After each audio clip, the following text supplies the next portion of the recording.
안녕하세요. 저는 이제 결혼 6년 차에 접어드는 40세 남성입니다. 오늘 인간이기를 포기한 짐승 같은 놈을 여러분들에게 고발하고자 이렇게 글을 올립니다. 제 가정을 박살내고 인생을 송두리째 날려버리려고 했던 그놈에 대한 한 맺힌 분노와 증오심이 아직까지 사라지지 않았거든요. 모든 것의 시작은 7년 전 아내를 처음 만난 날대로 거슬러 올라갑니다. 그때 저는 유명한 남성 의류 브랜드의 매장 관리직으로 일하고 있었습니다. 원래는 대학에서 신문 방송학을 전공했고 기자가 되려고 했는데요. 대학 다닐 때 아는 선배의 부탁으로 홈쇼핑 방송을 하는 채널에서 하던 진행보조 알바 때문에 꿈을 꾸게 되었습니다. 성호야, 내가 보니까 홈쇼핑 진행 쪽에 재능이 있는 것 같다. 기자 되는 것보다는 홈쇼핑 상품 기획자로 진로를 바꿔봐라. 선배 말대로 홈쇼핑 일이 꽤 재밌게 느껴졌습니다. 특히 잘 팔릴 만한 상품을 골라서 구성하는 게 재미있었거든요. 그래서 선배의 권유대로 상품 기획에 대한 공부를 시작했고 졸업 후에 알바를 했던 홈쇼핑 채널에서 입사해서 기획자로 일하게 되었습니다. 주로 남성 정장과 스포츠 의류를 파는 방송을 하게 되어서 의류 브랜드 관계자들과 친분을 갖게 되었습니다. 하지만 관계자들과 친해지고 그 바닥에 오래 붙게 되는 만큼 실적에 대한 압박이 커지기 시작했습니다. 방송을 하면서 실시간으로 올라오는 주문 상황을 볼 때마다 피가 마르는 심정이었죠. 기대에 못 미치는 실적이 나오는 날이면 데스크에 불려가서 질릴 때까지 혼이 나곤 했습니다. 야, 김PD, 이번 구성 초대박이라고 큰소리 치더니 완전 쪽박이잖아. 이따위로 상품 구성할 거면 사표 쓰고 나가! 새로운 기획을 내놔야 할 때마다 며칠씩 잠도 못 자고 머리를 쥐어짜야 했습니다. 적당한 일자리만 있다면 당장 그만두고 싶은 마음이 굴뚝 같았죠. 그러던 차에 좋은 기회가 찾아왔습니다. 여름 휴가철을 앞두고 제가 기획한 스포츠 의류 세트가 그야말로 초대박 히트를 친 것입니다. 그날 저는 브랜드 회사 간부들과 회식을 하게 되었죠. 그때 담당 부장과 여러 가지 이야기를 하다가 부장님이 제 고등학교 선배란 사실을 알게 되었습니다. 뭐? 땡땡학교 나왔다고? 야, 반갑다. 네가 땡땡학교 나올 줄은 몰랐네. 저랑 같은 학교였을 줄이야. 앞으로 잘 부탁드립니다, 선배님. 선배님은 무슨.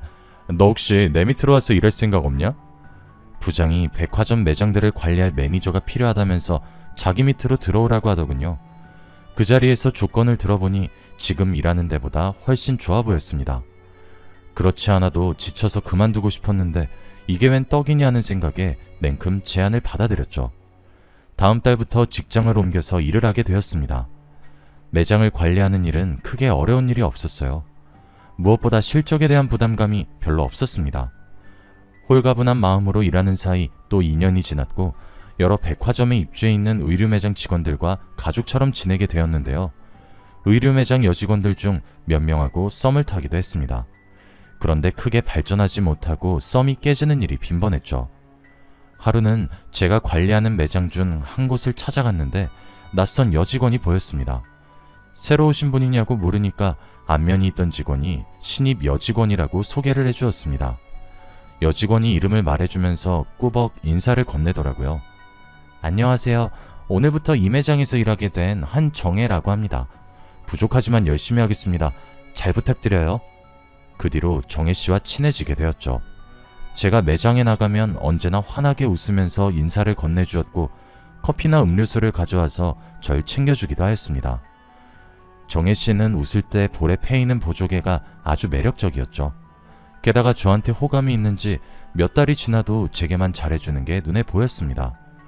정혜씨가 나를 짝사랑하는 게 아닐까 고민하고 있을 무렵 다른 직원들이 이상한 말을 해주었습니다.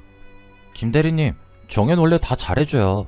원래 성격이 착해서 여직원들한테도 그렇게 챙겨주더라고요. 그러니까 괜히 김칫국부터 마시지 말고 정신 차리세요. 이 말을 듣고 제가 오해한 거였단 생각이 들었지만 상관없었어요. 제가 호감이 생겼으니 일단 대시를 해봐야 한다고 생각했죠. 사귀자는 말을 하는 것도 아니고 일단 밥 한 끼, 커피 한 잔, 영화 한번 보자는 거니까요. 그래서 정혜씨가 일하는 곳으로 가서 데이트하자고 해봤습니다. 정혜씨, 영화 시사회 티켓이 생겨서 그런데 주말에 시간 괜찮으세요? 영화 티켓이요? 무슨 영화인데요? 배우 정성 나오는 거 아세요? 그 영화인데. 너무 좋아요. 저 그 배우 엄청 좋아해요. 그 영화만 본 게 아니었어요. 어느 날은 뮤지컬을 보러 가자고 했고 괜찮은 맛집이 있다고 같이 가자고도 했죠. 그때마다 정혜 씨는 한 번도 거절하지 않고 순순히 데이트에 응했습니다. 그렇게 2달 정도 지났을 때였을까요? 뜻밖의 황당한 일이 벌어졌습니다. 정혜 씨랑 같이 밥을 먹고 있는데 예상도 못한 질문을 하더라고요. 김 대리님, 혹시 저 좋아하세요? 네? 갑자기 무슨 말을... 아니, 맨날 밥 먹자, 영화 보자고 하는데 사귀자는 말씀을 안 하시더라고요. 아, 그건 말하고 싶었는데 어떻게 말해야 할지 몰라서. 그럼 우리 진지하게 만나봐요. 김 대리님이 고백하는 거 기다리고 싶었는데 애매한 사이는 싫어서요. 이렇게 갑자기 사귀는 건 처음이네요. 저도 이렇게 질질 끄는 남자 처음이었어요. 그동안 만나보니 성우씨가 참 괜찮은 남자 같았는데 별말 없어서 답답했거든요. 성혜씨, 생각보다 돌직구시네요. 앞으로 성혜씨 앞에서는 답답하게 안 굴겠습니다. 그렇게 성혜씨의 돌직구로 사귀게 된 지 2년 정도가 흘렀을까요? 저랑 성혜 모두 나이가 차서 그런지 장인어른께서 결혼을 서두르시더라고요. 데이트를 하려고 성혜 집으로 갔더니 장인어른께서 나와보시더니 제게 언제 결혼할 거냐고 재촉하셨습니다. 아유, 결혼해야죠. 결혼할 거면 당연히 성혜랑 할 겁니다. 아니, 갑자기 무슨 결혼이야. 오빠한테 그러지 말라니까 왜 자꾸 그래? 그래, 일부러 그러는 거다. 성혜야, 결혼이란 게 별거 없다. 그저 시간 맞고 마음만 맞으면 하는 게 결혼이란 거야. 자네, 집은 있나? 아직 신혼집도 장만하지 못한 상태라 결혼은 좀 그렇습니다. 제가 준비되면 바로 성혜랑 결혼하도록 하겠습니다. 저도 하루빨리 성혜와 한 집에서 살고 싶었지만 집 한 채 장만할 형편이 되지 못했습니다. 그렇다고 부모님에게 손을 벌릴 상황도 아니었죠. 엄마가 몸이 아파서 병원에 계셨고 장사를 하시는 아버지 수입의 절반 정도가 엄마 병원비로 들어가는 형편이었습니다. 성혜가 결혼 이야기 그만하라고 장인어른을 집으로 끌고 가려고 해도 고집이 있으셨습니다. 준비가 되면 결혼하겠다는 말에 장인어른께서 물으셨죠. 만약 대출로 집을 사게 된다면 자네가 얼마나 감당할 수 있나? 글쎄요, 한 7천 정도 될 것 같습니다. 그러면 나머진 내가 보태줄 테니 아파트 하나 장만해라. 장인어른의 파격적인 제안에 진짜로 결혼해야 하나 싶었습니다. 그런데 정신 차리고 보니 경매로 나온 아파트들을 보고 있더군요. 그 중에서 3억짜리 아파트를 구매하게 되었습니다.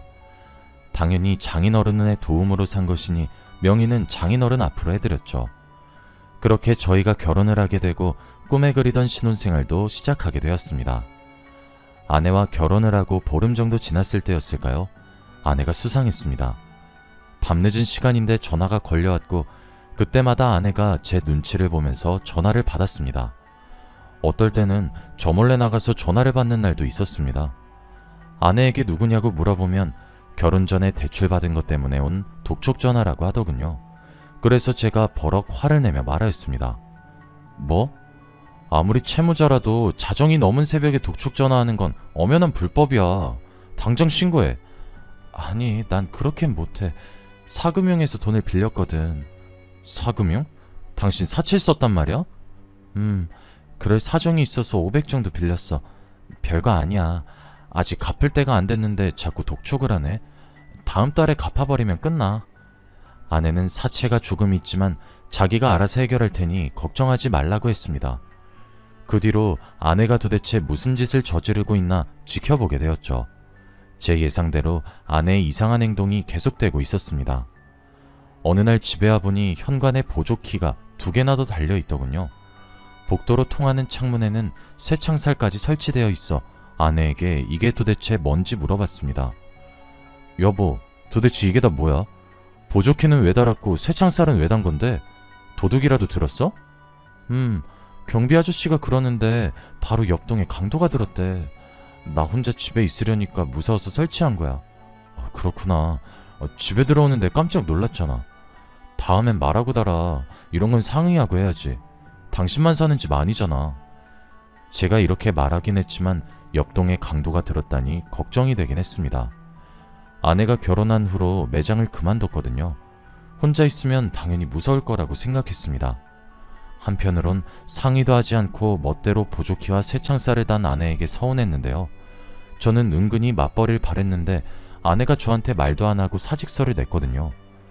제가 왜 말도 안 하고 그만뒀냐고 물어보니까 결혼 전부터 전업주부를 원했다고 합니다. 서운하다고 말해봤자 듣지도 않는 것 같았죠. 사직 처리된 거 미룰 수도 없으니 더 이상 싸우지 않으려고 그 이야기를 꺼내지 않았습니다. 그런데 시간이 지날수록 아내가 지나치단 생각이 들더군요. 문단 속에 유독 예민해져서는 저하고 싸우는 일이 잦았습니다. 그날은 아내가 씻는 사이에 배달 음식을 시킨 날이었습니다. 너무 배가 고파 말도 안 하고 시킨 것인데 아내가 초인종 소리를 듣고 놀라 저한테 소리를 지르는 거 있죠.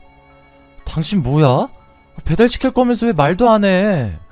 아니, 당신 씻고 있었잖아. 당신 찜닭 좋아해서 일부러 이거 시켰는데 왜 그래? 사람이 배가 많이 고프면 말도 안 하고 시킬 수도 있는 거 아니야?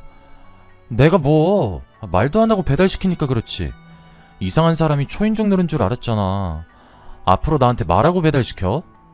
이상한 사람이 초인종 누를 일이 뭐가 있어. 그리고 당신은 나한테 말하고 행동한 적 있어? 나한테 말도 안 하고 이 보조키랑 이 새창살이랑 단 건 뭔데? 아, 정말 그만 좀 해. 왜 나한테만 이러는 건데? 저도 그동안 쌓인 서운함을 폭발시킨 것도 있었지만 아내가 유독 예민하게 반응해서 놀랐습니다.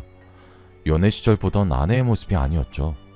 자기 전에 문이 제대로 잠겼는지 몇 번이나 강박적으로 확인하더니 이번에는 약을 먹는 모습을 보여주었습니다. 아내는 두통약이라고 둘러대길래 약통에 적힌 라벨을 기억해두고 인터넷에 검색해보았죠. 아내가 먹고 있는 약은 두통약이 아니라 신경안정제였습니다. 그것도 신경정신과 전문의 처방 없이는 살 수 없는 정신과 약이었죠. 그래서 제가 왜 숨기고 있었냐고 물으니 아내가 오히려 화를 냈습니다. 내가 정신과 상담받고 있는지 어떻게 알았어? 설마 내 가방 뒤져본 거야? 걱정되니까 그렇지. 두통약이라고 하길래 무슨 약인지 검색만 해본 거야. 당신 가방 뒤져본 적 없어. 그걸 왜 검색해보는데? 별거 아니라고 몇 번을 말해. 당신이 신경 안 쓰는 게 도와주는 거야. 그러니까 나한테 신경 꺼. 마누라가 정신과 약 먹고 있는데 어떻게 신경을 안 써? 밤마다 잠도 못 자고 머리 싸매고 있으면서 왜 말을 안 해주냐고. 그냥 머리가 아파서 먹는 약이라고 했잖아. 왜 소리를 질러? 당신 나한테 뭐 숨기는 거 있지? 뭘 숨겨? 그런 거 없어. 그러니까 제발 귀찮게 하지 말라고. 아내는 제가 캐내면 캐낼수록 그런 거 아니다, 신경 쓰지 말라는 말만 되풀이했습니다. 결혼 전에는 아니랬는데 같이 살면 살수록 아내를 믿을 수 없게 되더군요. 그런데 얼마 후에 아내의 휴대폰에서 뜻밖의 문자를 보게 되었습니다. 알림이 떠서 얼른 쳐다보았더니 남자가 보낸 게 분명해 보였죠. 너를 잊지 못하겠다고 하고 괜히 헤어졌다고 하는 걸 보니 저 몰래 바람을 핀 것 같았습니다. 여보, 이 자식 누구야? 이놈하고 무슨 관계인데 이런 문자를 주고받는 거야? 왜 남의 휴대폰을 몰래 훔쳐봐? 당신 지금 남이라고 했어? 내가 왜 남인데? 이럴 거면 나랑 왜 결혼했어? 아무리 부부 사이라도 사생활은 있어. 내 폰 이리 내놔. 허락 없이 훔쳐본 건 미안한데 폰은 못 돌려주겠는데? 솔직하게 고백하면 돌려줄게. 괜히 헤어졌단 문자는 뭔데? 그냥 예전에 알던 오빠인데 자꾸 연락하면서 귀찮게 하네. 별거 아니야. 됐지? 당신 이 자식이랑 바람 피는 거야? 뭐? 바람? 내가 미쳤어? 절대 아니야. 그런데 그냥 하던 오빠랑 이런 문자를 주고받는다고? 말도 안 되는 소리 하지 마. 당신 의처증 있어? 맨날 나보고 병원 가보자고 하더니 정신과 상담 받아야 될 사람은 당신이네. 그렇게 내가 의심스러우면 헤어져. 제가 불륜을 의심하자 아내는 길길이 날뛰면서 이혼하잔 말을 했습니다. 저희들은 그날 심하게 말다툼을 했고 서로에게 남아있던 애정마저 사라지고 말았죠. 결혼한 지 겨우 2달 된 신혼인데도 각방을 쓰게 되었고 서로 대화도 하지 않게 되었습니다. 그리고 며칠 후에 엄청난 사건이 터지고 말았습니다. 아내가 감쪽같이 사라졌는데요. 짐을 챙겨서 집을 나간 게 아니라 말 그대로 하루아침에 사라진 것입니다. 아내의 노트북도 집에 그대로 있고 옷이나 신발까지 모두 다 그대로 있었거든요. 전화를 해봐도 휴대폰은 계속 꺼져 있었고 문자를 해도 답이 없었습니다. 그래서 장인어른을 찾아가서 아내가 없어졌단 말을 전해드렸습니다. 정애가 없어지다니 그게 무슨 말인가? 저도 어떻게 된 영문인지 모르겠어요. 퇴근하고 집에 와보니 짐은 그대로 두고 몸만 사라졌어요. 벌써 이틀이나 지났습니다. 혹시 장인어른께서 알고 계신 게 있나 해서요. 세상에, 어떻게 이런 일이... 장인어른도 아내가 사라진 줄 모르고 있었나 봅니다. 깜짝 놀라서 어찌할 바를 모르고 허둥거리시는 게 보여서 경찰에 신고하기로 마음먹었죠. 장인어른께서도 모르신다니 우선 경찰에 실종 신고를 해봐야겠네요. 김서방, 며칠만 더 기다려봐. 정혜가 절대 가출을 할 애가 아니란 거 자네도 알지 않나? 분명히 말 못할 사정이 있을 거야. 며칠 내로 연락이 올 테니까 조금만 기다려보자고. 딸이 사라졌는데 신고를 하지 말아달라니 무언가 이상해 보였습니다. 이렇게 갑자기 사라진 거면 범죄에 연루됐을 가능성이 크니까요. 그래서 일단은 장인어른을 지켜보면서 며칠을 더 기다려보기로 했습니다. 제 예상대로 장인어른을 만나뵐 때마다 저와 눈도 마주치지 못하고 시선을 피하더군요. 도대체 뭐를 숨기고 있길래 이러는 걸까 많은 상상을 해보았습니다. 그렇게 사흘이 지났지만 아내의 연락은 오지 않았습니다. 이제 가만히 앉아서 기다릴 순 없어서 아내의 지인들을 수소문해서 행방을 찾아보기로 했죠. 이 방법도 소용이 없으면 장인어른에게 신고하겠다는 통보를 하고 바로 경찰서로 가보려고 했습니다. 제가 아내의 지인들을 찾아가자 모두 다 깜짝 놀라면서 의외란 반응을 보였는데요. 아내의 실종과 관련된 단서를 찾지 못하다가 마지막으로 아내의 고등학교 친구에게 한 통의 전화를 받게 되었습니다. 안녕하세요. 저 성혜 친구 미연이라고 합니다. 친구들이 성혜가 갑자기 실종됐다고 하던데 그게 사실인가요? 네, 맞아요. 갑자기 사라졌습니다. 저기, 그럼 오늘 시간 되면 만날 수 있을까요? 제가 드릴 말씀이 있어요. 저는 아내의 친구분이 일하는 곳 근처로 가서 그 친구분을 만나보았습니다. 말없이 카페에 앉아있던 친구분이 10분 정도가 흐르고 나서야 충격적인 말을 꺼내더군요. 정혜가 말 안 한 거죠? 네? 뭐를요? 정혜가 결혼 전에 동거하던 남자가 있었거든요. 동거요? 정혜가 동거를 했다고요? 순간 저는 쇠망치로 뒤통수를 맞은 것 같았습니다. 눈앞이 아찔해지면서 멍해지는데 정말 정신을 차릴 수 없었죠. 친구는 그럴 줄 알았다는 듯이 고개를 끄덕이더니 한숨을 푹 쉬었습니다. 그러더니 아내가 숨기고 있었던 비밀들을 털어놓았습니다. 일이 이 지경까지 왔으니 성호씨도 이젠 알아야 되겠죠. 정혜가 백화점에 들어가기 전에 바에서 바텐더로 일한 적이 있어요. 제가 바텐더 일을 소개해줬었거든요. 아내가 바텐더 일을 했었다니 이것도 모르고 있었던 일이었습니다. 아내의 친구분이 고등학교를 졸업한 후에 대학 진학을 포기하고 바에서 일을 시작했다고 하는데요. 칵테일을 제조하면서 혼자 오는 손님들의 말동무를 해주는 일이었다고 합니다. 그러다 여자 바텐더 한 명이 그만두게 되자 아내를 데려왔다고 하네요. 아내가 그곳에서 파트타임으로 일을 하다가 동거남을 알게 되었다고 하는데요. 그 동거남은 아내에게 푹 빠져서 단골 손님이 되었다고 합니다. 몇 달 동안 거의 맨날 바에 찾아와서는 아내에게 사귀자고 수작을 걸었다고 해요. 아내가 그럴 마음이 없다고 정중하게 거절했지만 동거남은 포기하지 않았다고 하죠. 그러다 한 달 뒤에 아내가 갑자기 바를 그만뒀다고 했습니다. 정혜가 그 남자랑 동거란다는 소문이 있더라고요. 제가 연락해서 진짜 같이 살고 있냐고 물어보니까 그렇대요. 진짜 깜짝 놀랐죠. 그런데 그 남자가 아니라 그쪽이랑 결혼한다고 해서 더 놀랐어요. 결혼식장에 초대를 받게 되자 친구가 아내에게 동거남에 대해 물어보았다고 합니다. 아내가 친구에게 비밀로 해달라고 사정했다는 소리를 듣고 억장이 무너졌죠. 뭐 이런 사람이 다 있나 싶었습니다. 아마 결혼 후에도 그 동거남하고 계속 연락했을 거예요. 정혜도 어떻게 할지 고민이 많아 보이더라고요. 그런데 정혜가 결국 동거남을 선택한 것 같아요. 원래는 모르는 척하고 있으려고 했는데 이렇게 말 안 하고 있는 건 좀 아닌 것 같아서 고민하고 있다가 말씀드려요. 저는 결혼까지 해놓고 남편이 아닌 동거남을 선택했다는 사실이 납득되지 않았습니다. 게다가 예고도 없이 갑자기 야반도주를 하다뇨. 그 말을 듣고 곰곰이 생각해보니 결혼 초부터 아내가 보여주었던 수상한 행동들이 하나씩 떠올랐습니다. 아내에게 진짜 내연남이 있었던 걸까요?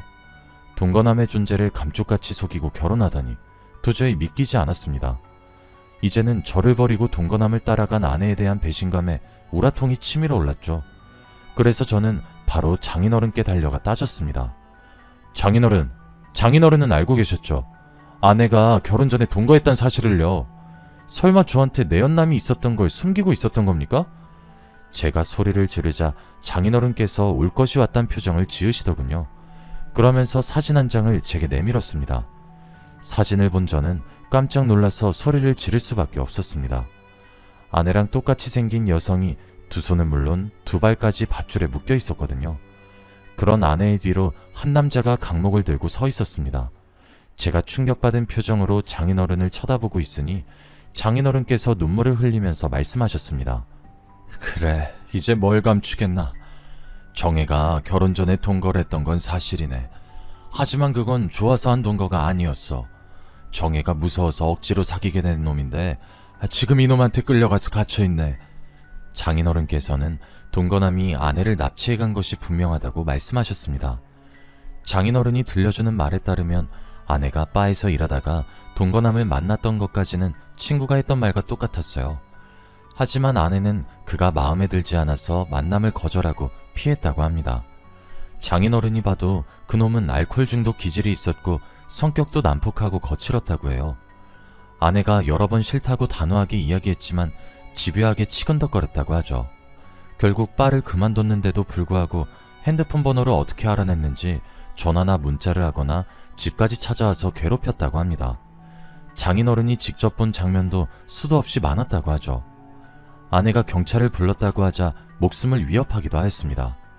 뭐? 경찰? 나 피하더니 정신이 나간 거야? 왜 경찰을 부르는 건데? 제가 싫다고 했잖아요.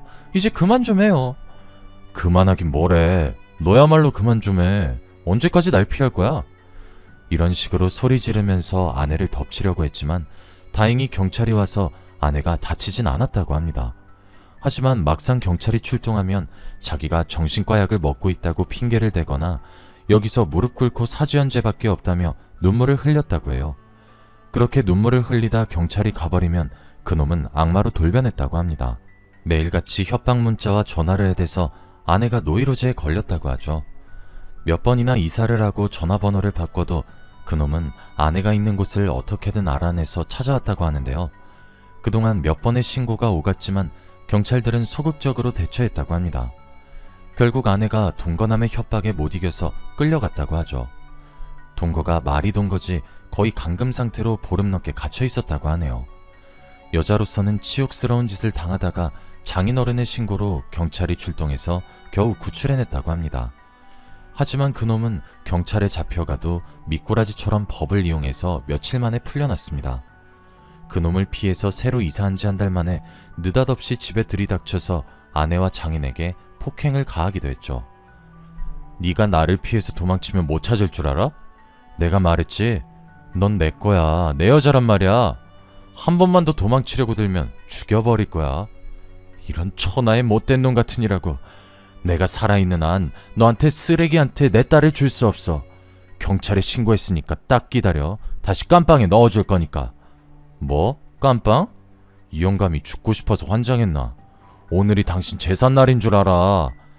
장인어른이 아내를 끌고 가려는 그놈에게 달려들었지만 칠순을 넘긴 장인이 건장한 30대 남자를 힘으로 당해낼 수 없었습니다. 장인어른이 결국 그놈에게 맞고 기절해버렸죠.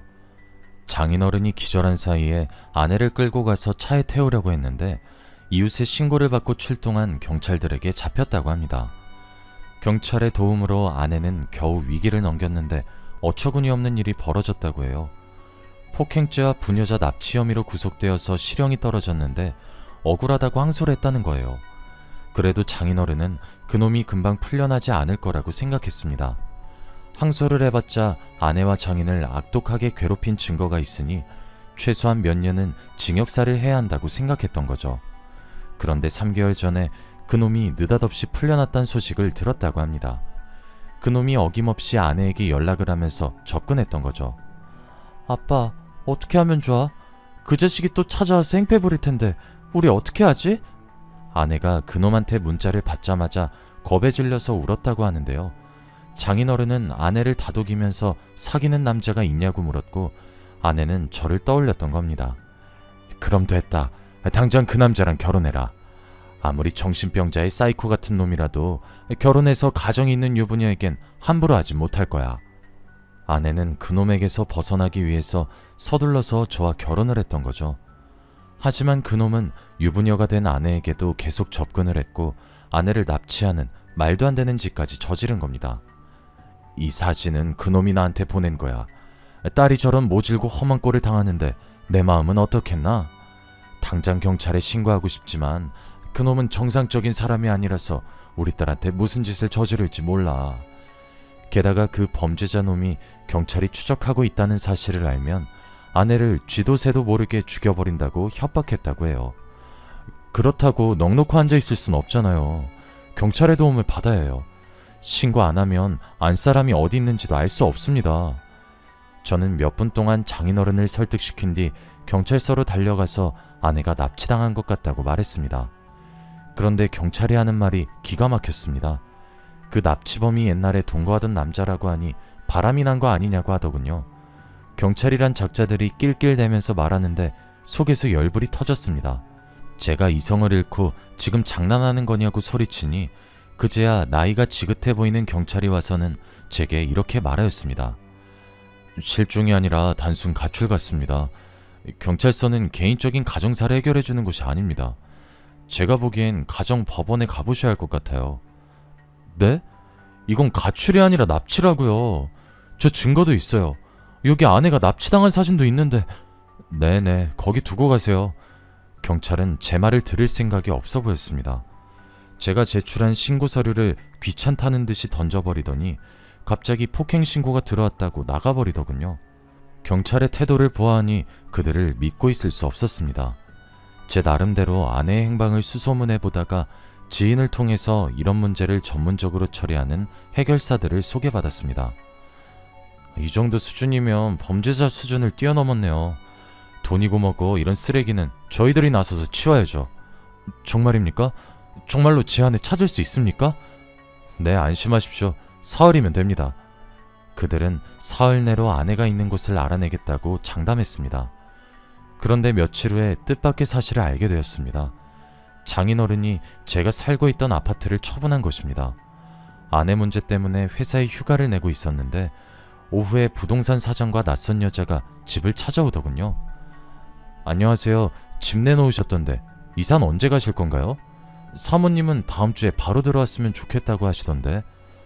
네? 이사라니요? 김두철 씨가 직접 오셔서 한 달 전에 집 내놓으셨어요. 그리고 바로 어제 이 아파트 팔렸는데? 이건 또 무슨 말인지 싶어서 서둘러 장인어른 집으로 달려갔습니다. 아파트 명의가 장인어른 이름으로 되어 있었지만 제 돈도 7천이나 들어가 있었습니다. 게다가 제가 사는 곳인데 멋대로 집을 팔다뇨. 도저히 납득할 수 없었습니다. 장인어른, 저한테 한마디 상의도 없이 집을 팔아버리면 어떡해요? 전 길바닥에 나앉으라는 겁니까? 나도 어쩔 수 없었네. 자네는 능력이 있으니 사는 곳쯤은 다시 구할 수 있는 거 아닌가? 그놈이 3억을 주면 정해를 풀어주고 다신 행패 부리지 않겠다고 각서를 쓰겠다고 하는 바람에 급하게 집을 내놓은 거네. 경찰도 신경을 안 쓰는데 돈으로 해결해야지. 별다른 방법이 있겠나. 장인어른께서 내일 그놈이 알려준 지하철 보관함에 3억을 갖다 놓기로 했다고 하더군요. 그놈이라면 4억을 받아놓고 아내를 돌려주지 않을 가능성이 컸습니다. 그리고 아내가 육체적 정신적인 고통을 당한 것도 억울하고 분한데 돈까지 갖다 바치니 도저히 받아들일 수 없었죠. 안 그래도 힘들어하는 장인어른께 이건 말도 안 되는 짓이라고 목소리를 높이고 말았습니다. 장인어른은 억울하지도 않으세요? 쳐 죽여도 시원치 않을 놈한테 돈을 줄 생각을 어떻게 하세요? 저는 절대 그렇게 못합니다. 제가 해결할 테니 맡겨주세요. 내가 오죽하면 이러겠나. 오죽하면. 장인어른이 제 말을 듣고 너무 서럽게 우시더라고요. 저는 잠도 못 자고 해결사들 연락만 기다렸습니다. 이틀 뒤 해결사들에게 전화가 와서 받아보니 아내가 있는 곳을 알아냈다는 겁니다. 경기도의 한적한 시골에 있는 버려진 비닐하우스에 있다는 소식에 얼른 차를 몰고 달려갔습니다. 그리고 몰래 숨어있던 해결사와 함께 안으로 들어갔죠. 한 달 넘게 악마 같은 놈한테 잡혀 있었던 아내는 처참한 몰골을 하고 있었습니다. 며칠 동안 제대로 먹지도 못해서 피골이 상접해 있었는데요. 저를 본 아내가 깜짝 놀라더니 고개를 숙이며 눈물을 터뜨리고 있었습니다. 위험하게 여긴 왜 온 거야? 그냥 가. 나 내버려두고 가라고. 무슨 소리 하는 거야. 내가 당신 구하려고 얼마나 노력했는데. 잠깐만 기다려봐. 내가 묶인 거 바로 풀어줄게. 제가 묶여있는 아내를 풀어주려고 하는데 비닐하우스 너머로 웬 남자 목소리가 들려왔습니다. 뒤를 돌아보니 덩치가 큰 남자가 들어오고 있더군요. 이 자식들 뭐야? 왜 남의 집에 들어와서 난리야? 그놈은 해결사를 보더니 강목을 집어들고 달려왔습니다. 하지만 해결사가 그놈보다 덩치가 커서 휘두른 주먹에 기절을 하고 말았죠. 그놈이 곧바로 일어나서 달겨들길래 제가 발로 차서 힘껏 넘어뜨리고 분이 풀릴 때까지 발길질을 해댔습니다. 그렇게 그놈이 정신을 잃자 서둘러 아내를 풀어주었습니다. 여보, 내가 왔으니까 이제 괜찮아. 집으로 가자. 다 끝났어. 저는 아내를 데리고 가기 전에 의식을 잃은 그놈을 밧줄로 묶어놓았습니다. 그리고 알게 된 충격적인 사실은 그 인간 말중에게도 결혼한 아내가 있었단 겁니다. 그놈 주머니를 뒤져 핸드폰을 살펴보니 소름 끼치는 문자 내역이 보이더군요. 돈이 궁해지니 아내를 납치하고 장인어른을 협박한 거였습니다. 아내를 좋아해서 미친 게 아니라 아내 몸값을 뜯어내 호화롭게 살 계획이었던 거죠. 제가 결국 이런 사실을 증거로 모아 신고를 하니 잠시 후에 경찰이 현장에 출동을 하였습니다. 납치범 마누라도 미쳤는지 경찰에게 저를 체포하라고 소리를 지르고 있더군요. 저놈이에요. 저놈이 제 남편을 정신이 나갈 정도로 때렸어요. 어서 잡아가세요. 하지만 경찰이 그놈이 휘둘렀던 강목을 발견했습니다.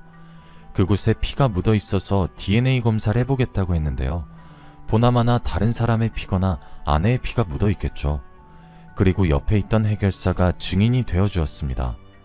해결사에게는 이런 일이 자주 있었는지 아내를 구출한 순간을 휴대폰으로 촬영해 두었더군요. 그 동영상을 본 경찰이 그제야 저희 편을 들고 납치범을 체포하였습니다. 아내를 납치한 현장도 세심하게 관찰하며 숨겨져 있던 흉기도 찾아냈죠. 야, 이 흉기 증거물로 수집해. 내가 보기엔 정당방위 같은데, 안 그래? 제 생각도 그래요. 요즘 세상에도 이런 놈이 다 있네요. 이놈 어디서 본 것 같은데. 저번에도 폭행죄랑 협박죄로 들어간 놈 아니야? 네, 맞는 것 같아요. 이번에 깜빵 들어가면 꽤 오래 살다 나오겠네요. 경찰들이 하는 말을 듣고 엄청난 희망을 품었죠. 제발 저런 놈들은 적어도 10년 뒤에나 나오길 바랐습니다.